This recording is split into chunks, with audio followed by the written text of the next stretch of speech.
Assalamualaikum warahmatullahi wabarakatuh. My name is Putri Auni binti Tamin. My metric number is AP210482. So today I want to explain about the non-conventional machining process, which is water jet machining process. I want to explain about the working principles, parts of water jet machining, working procedure, also the advantages and disadvantages of water jet machining.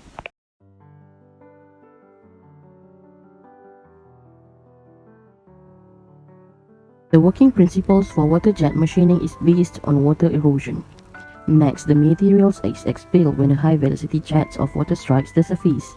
Other than that, soft materials are machined using pure water jets, and to cut hard materials, some abrasive particles are mixed with water for machining, which is known as abrasive water jet machining.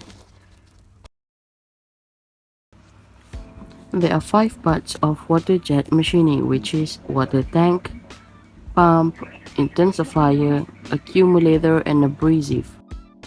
Now we will see the working of water jet machining process.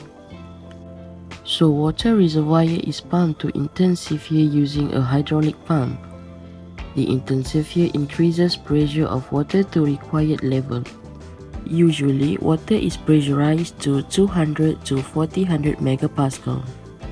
Pressurized water is then sent to accumulator that it will temporarily store the pressurized water. Pressurized water then enters the nozzle by passing through the control valve and flow regulator.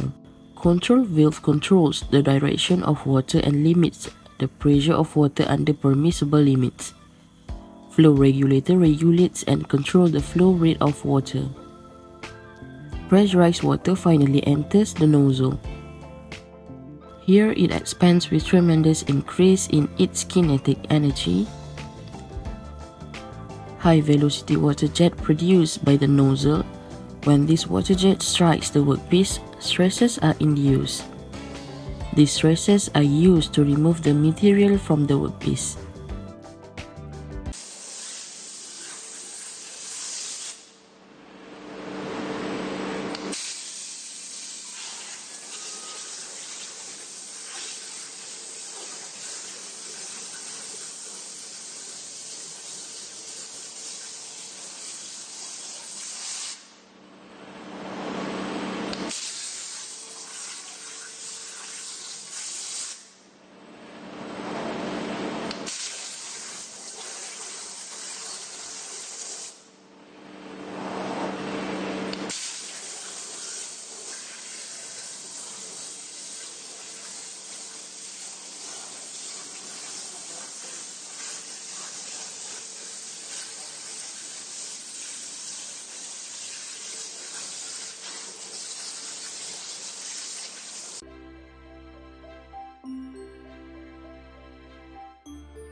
Next part is about the advantages and disadvantages of water jet machining process. For the advantages, the first one is no heat is produced. Next, it has multi-directional cutting capacity. For the disadvantages, initial cost is very high and not suitable for mass production because of high maintenance requirements. I think that's all from me. Thank you.